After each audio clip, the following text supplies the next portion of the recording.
Our story begins with a child waking up in a new body. He asks in confusion, "Where am I?" He sees a woman, his mother, or so he thinks, and wonders. "This isn't my mother, she was older, more beautiful, what is happening?" He checks his stats, level 1, rank F, no name. Nearby, he notices an older man, perhaps the emperor, his new father. The woman speaks, "He looks just like you." And so, the child is given a name, Noah, the 13th imperial prince. Even as a child, Noah understands everything. He thinks to himself, "Could it be that I have a great destiny?" The emperor announces Noah's first assignment. He will govern the city of Mera, home to the water tribe, because his stats show a strong affinity for water magic. To test his abilities, the emperor calls forward Cruz.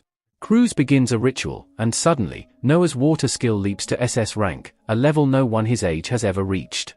Everyone gasps in surprise. The emperor smiles with pride seeing the young prince's potential. The scene shifts to the Mir Empire, a prosperous kingdom rich in resources and culture, elevated high above the land. In the early morning, maids prepare Noah for the day. He notices something remarkable. His stats, as others see them, are enhanced by his subordinates. The S rank in water comes not only from him, but also from Amria, the thief assigned to him, and his loyal maids. Noah realizes, the more loyal followers he gains, the stronger he becomes. His power has no apparent limit as the maids finish their work, Evelyn remarks. "You look calm and composed, most boys your age are noisy, but you have a royal aura." At the dining table, Noah reflects, despite his intelligence, his abilities are still limited at age 6. Suddenly, Evelyn informs him that the crown prince and fourth prince are visiting. Noah politely excuses himself from breakfast to greet them immediately, showing respect and maturity beyond his years. The visiting princes present a gift, a massive sword called Leviathan, a magical water sword known as the strongest in the empire. Its aura is overwhelming. For a moment, Noah sees visions, people appearing, screaming, begging for help, then disappearing. Noah hesitates to hold it. The sword is heavy, dangerous, and can only be wielded safely by those with SS-level water harmony. Albert explains, 120 people have died trying to retrieve this sword. Only the worthy can wield it. Noah grips it firmly, proving his extraordinary talent. That night, Noah notices his maid Zoe is sad. After some urging, she reveals a tragic story. Her hometown was hit by a flood, destroying her family's farm. Her mother is now unemployed, and her relatives demand she find work immediately. Noah thinks quickly. He hires Zoe's mother at the palace, giving her a generous wage. He provides them a house on the outskirts of the capital. He instructs Dylan to buy flood-affected land to prevent exploitation by corrupt nobles. Even at 6 years old, Noah shows leadership, foresight, and compassion, protecting the innocent and using his intelligence to help others. Noah, Dylan, and Zoe travel to the affected area. Most homes are destroyed, records lost, and the terrain is dangerous. They disguise themselves and walk among the locals, eating humble food. Noah notices how poorly the Empire distributes aid. An official, Mr. Gallo, is taking bribes. Noah confronts him directly. Gallo attacks, but Noah summons Leviathan. The sword activates, its water power roaring to life. Noah strikes with precision, cutting Gallo down instantly. The people are stunned. Noah's actions demonstrate that true nobility is about protecting the weak and delivering justice. The captain of the knights, Rowan, arrives to acknowledge Noah's authority. Everyone bows as Noah commands the proper distribution of food. His brothers observe in awe. The sword, the respect, the intelligence, all suggest Noah is more capable than they realized. Later, the emperor calls Noah to the palace. He has learned about the land purchases and village acquisition. Noah's father praises him. "Thanks to your efforts, you prevented disaster after the flood. You have shown wisdom beyond your years." Finally, Noah's abilities are reassessed. He has reached SSS rank, confirming his status as a prodigy of the empire. The next day, Noah heads to a small local diner located on Raid Street. He's there looking for a street singer he's heard rumors about, someone who often performs at this place. After stepping inside, Noah finds an empty seat and quietly sits down, taking his time to observe the atmosphere of the diner. Not long after, a pink-haired girl walks forward and begins performing in front of the customers. As she sings, Noah recalls hearing about her before and remembers that her name is Alice. He listens carefully to her voice and immediately realizes that while her singing isn't bad, her technique still has plenty of room for improvement. Even so, Noah can tell that she takes singing very seriously. She isn't just performing for fun, she's genuinely trying to improve and survive through her talent. Suddenly, the calm atmosphere inside the diner is completely shattered when 3 rough-looking men burst through the door. They begin shouting loudly, drawing everyone's attention. The men confront Alice and angrily demand to know why she's wasting time singing instead of finding a better way to repay the debt her parents owe them. Hearing this, Alice shrinks back in fear as the men surround her. With a trembling voice, she explains that she doesn't yet have enough money to repay the debt, but insists that she's doing everything she can since she has no other way to earn money. The men then begin discussing what they call the second best way for a woman to repay a debt. The people inside the diner can only watch in shock and disgust, completely powerless to stop what's happening. Before the situation can escalate any further, Noah stands up from his seat. He walks toward the men and reminds them that, under imperial law, it is strictly forbidden to force a child to take responsibility for their parents' debts. The men scoff at him, brushing him off as nothing more than a spoiled and clueless brat. One of them suddenly grabs Noah by the shirt and prepares to attack him. In response, Noah instantly counters by unleashing the power of his Leviathan sword. The overwhelming force fills the room, shocking everyone present. Terrified by the strength Noah displays, the three men panic and immediately flee the diner before things can get any worse. Once the danger has passed, Noah turns back to Alice and speaks to her gently. He asks her how much money she needs each month to get by. She explains that most of her expenses go toward paying for her mother's medical treatment. After hearing this, Noah tells her that from now on, he will give her 25 rian every month so she can focus entirely on improving her singing. He also promises to increase her pay as her skills improve, encouraging her to continue pursuing her passion without fear. Deeply moved, Alice thanks Noah and tells him how grateful she is for everything he's done. She promises that she won't let him down and that she'll work hard to become a better singer. Later that evening, Noah returns home only to find the same three men kneeling in front of the palace gate. They bow their heads and beg for forgiveness. Noah quickly realizes that they must have finally figured out who he really is. Without meeting them, he calmly instructs the maids to send them away, explaining that the prince is not someone they can see whenever they please. Soon after, Noah's elder brother Henry arrives and agrees with Noah's decision. He explains that allowing people like that to meet royalty so easily would diminish the authority and dignity of the royal family. Noah then tells Henry that his decision wasn't just about preserving royal status. He explains what happened at the diner and adds that if he personally confronted the men, they would continue to fear him. That fear would keep them away from Alice, which is exactly what he wants. Henry is genuinely impressed by Noah's reasoning. Despite his young age, Noah was able to think several steps ahead, something even his other brothers wouldn't have considered. Changing the topic, Henry asks Noah about the Leviathan sword and whether the rumors about him mastering it are true. Noah confirms this and says it was only possible thanks to Henry's earlier advice. To prove it, Noah makes the Leviathan sword appear in front of him as if it emerged from thin air. Henry is completely stunned, having never known the sword was capable of such a technique. Noah explains that the sword didn't actually materialize from nothing. It had been hidden beneath his sleeve and expanded on command, since the sword has a will of its own. It was the Leviathan itself that taught him how to use this ability. Henry praises Noah, admitting he never imagined such a thing was possible. Later, outside the palace, the three men are still lingering nearby. When one of them spots Noah, he attempts to attack, but Noah releases a small amount of the Leviathan's power. The man immediately freezes in terror and apologizes. Noah explains to Henry that he simply intimidated them using the sword's aura. That evening, Noah attends a royal ball. As he enters the hall, the guests begin applauding him. A noble named Radok notices something at Noah's waist, and Noah confirms that he's carrying the Leviathan sword, which was gifted to him by the crown prince. The room gasps in shock, recognizing it as a national treasure said to be nearly impossible to control. Some guests assume the sword must be a fake, so Noah releases a small portion of its power. The overwhelming pressure forces everyone to accept the truth. For the rest of the event, nobles line up one after another just to introduce themselves to Noah.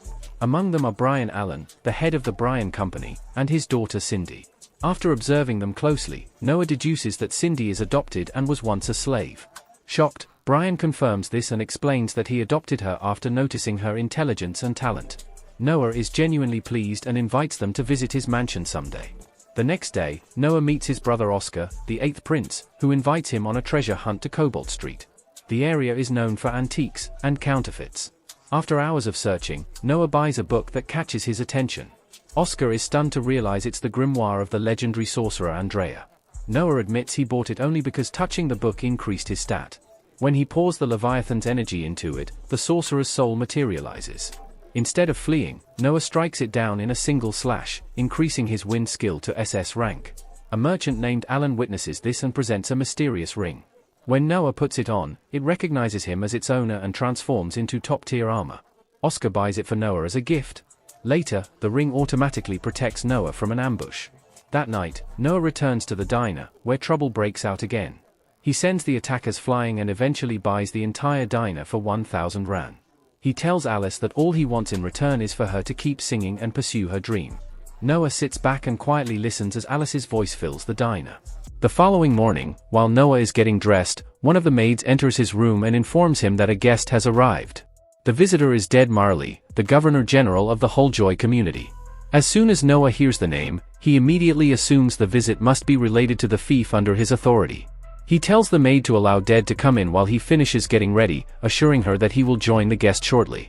Within the royal family, it is a long-standing tradition for princes to be granted fiefs. This practice allows them to learn firsthand how governance and leadership function in real situations. Because of this custom, the people living within those territories tend to respect the prince, overseeing them almost as if he were their true monarch. Dead Marley is no exception to this belief. When Noah and Dead finally meet, they sit together and talk for a while about general matters. As the conversation progresses, Noah suddenly recalls that Dead had once received an imperial order to manage the flood control system in Holdjoy. However, judging from the condition of the region's economy, Noah already suspects that things are probably not going well. Holdjoy is a fertile land famous for producing large amounts of grain, located along the bend of a massive river. Despite its fertile soil, the region frequently suffers from severe flooding. These recurring disasters are the very reason the emperor appointed Dead, the leader of the Water Clan, to govern the area, hoping that he could bring stability and proper control to the land. Dead does not waste time with formalities. He openly admits that the region under his governance is far too poor to maintain the flood control operations. Because of this, he has come to request a loan from Noah. Noah finds this situation difficult to believe. Since the project was ordered directly by the emperor, it should have been properly funded from the start. Dead then reveals the troubling truth: the funds that were supposed to support the project were never actually delivered. According to him, the Ministry of Finance has been repeatedly delaying the payment, offering excuse after excuse whenever he asks about it. Hearing this, Noah immediately rises from his seat and escorts Dead straight to see Maverick, the Minister of Finance. Upon arriving, Noah demands an explanation for why the funds allocated for Holdjoy have been delayed for so long. Maverick calmly responds that there is a perfectly reasonable explanation. He explains that Holdjoy suffered severe flood damage the previous year, and because the emperor felt sympathy for the people there, he granted the region a tax exemption. Maverick argues that Holdjoy should still have leftover tax money and should use that before requesting additional financial support. Noah instantly recognizes that this explanation is nonsense. His expression turns cold, and his voice becomes firm as he orders Maverick to stop lying and speak honestly. Maverick had never expected Noah to confront him so directly and is clearly shocked by the sudden shift in tone. After a moment of hesitation, he finally admits the truth. Even if he wanted to release the funds, he claims he cannot do so at the moment because the emperor is planning a vacation in a few months. Maverick believes it would be better for the emperor to spend his holiday in a cool countryside villa rather than the scorching capital, and arranging such a luxurious trip would require an enormous amount of money. Noah immediately sees through the excuse, recognizing it as nothing more than a typical embezzlement scheme. Without hesitation, he tells Maverick to distribute the funds to Holdjoy immediately, warning him that if he refuses, Noah will personally report the matter to the emperor. At that moment, Maverick immediately begins groveling, begging Noah not to inform the emperor about what has happened. He quickly agrees to provide Holdjoy with all the funding necessary for the flood control project. Dead watches the entire scene unfold in utter disbelief. He cannot believe that someone so young was able to make the powerful Minister of Finance grovel without even lifting a finger. From that moment onward, Dead develops a deep admiration for Noah and respects him more than ever. Afterward, Dead returns to Holdjoy to begin implementing the flood control measures as quickly as possible. Not long after this meeting, a royal messenger arrives to inform Noah that the emperor has summoned him to the palace immediately. Noah answers the summons and kneels before the emperor, wondering what could have prompted such a sudden call. To his surprise, the emperor explains that he summoned Noah only to commend him for taking decisive action on behalf of Holdjoy and for exposing Maverick's embezzlement. Noah accepts the praise, but he cannot help feeling puzzled about how the emperor already knew about the incident, considering everything had taken place less than 30 minutes earlier. The emperor then pats Noah gently on the head and tells him that what he accomplished today is truly remarkable for someone of his age. Noah is so surprised by the gesture that he even blushes slightly. The Emperor then brings up another impressive achievement of Noah's. He has successfully wielded the Leviathan sword, a weapon known for its dark and dangerous history. Seeing Noah's potential at such a young age, the Emperor even went as far as hiring the greatest swordsman in the Empire, Damien, to train him in the proper use of the weapon. Damien is widely regarded as the most skilled swordsman in the Empire, someone no one has ever managed to defeat.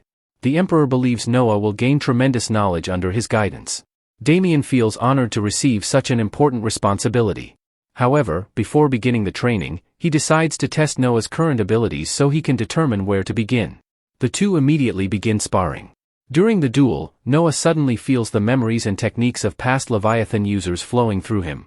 Although he still possesses the physical strength of a child, he manages to execute the sword's technique flawlessly, disarming Damien in a single move.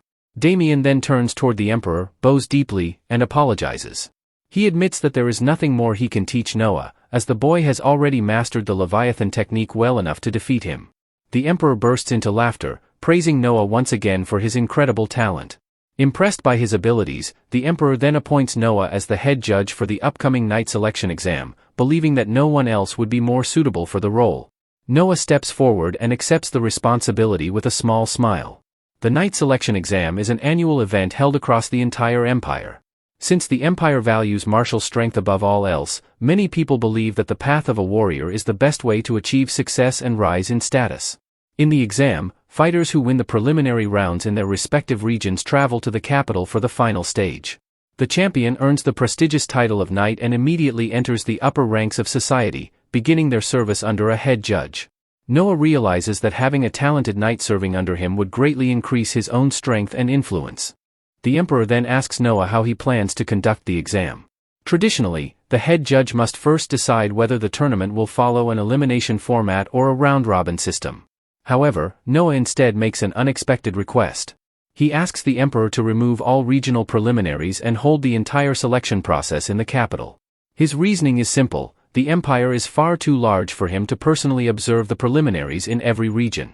Because of this, he fears that some strong candidates might be eliminated unfairly before he ever has the chance to see their abilities.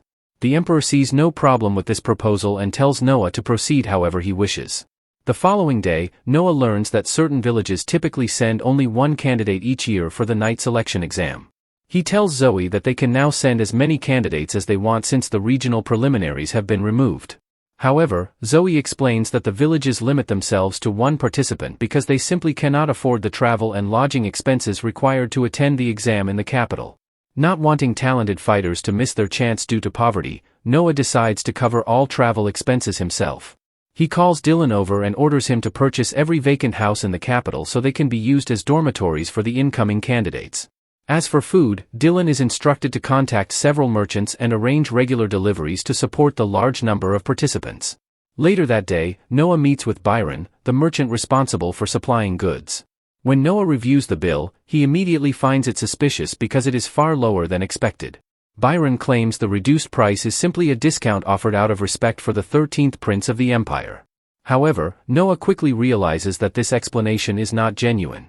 Assuming Byron must want something in return, Noah directly asks what it is. Byron is astonished that someone so young was able to see through the situation so easily.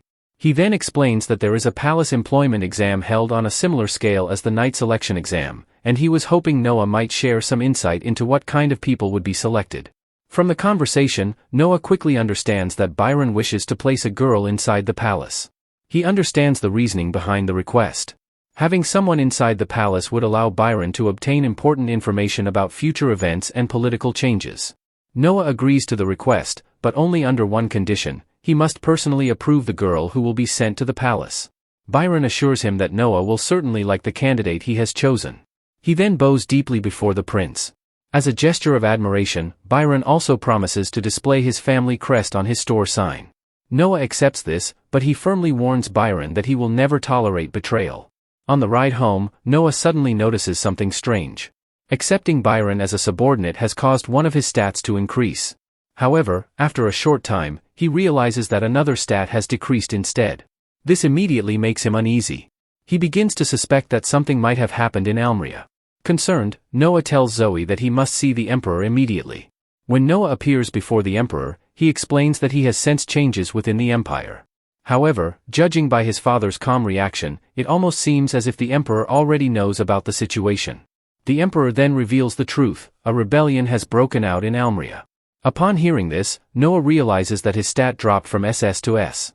However, because the decrease occurred in a unique way, he assumes that the rebellion must be relatively small in scale.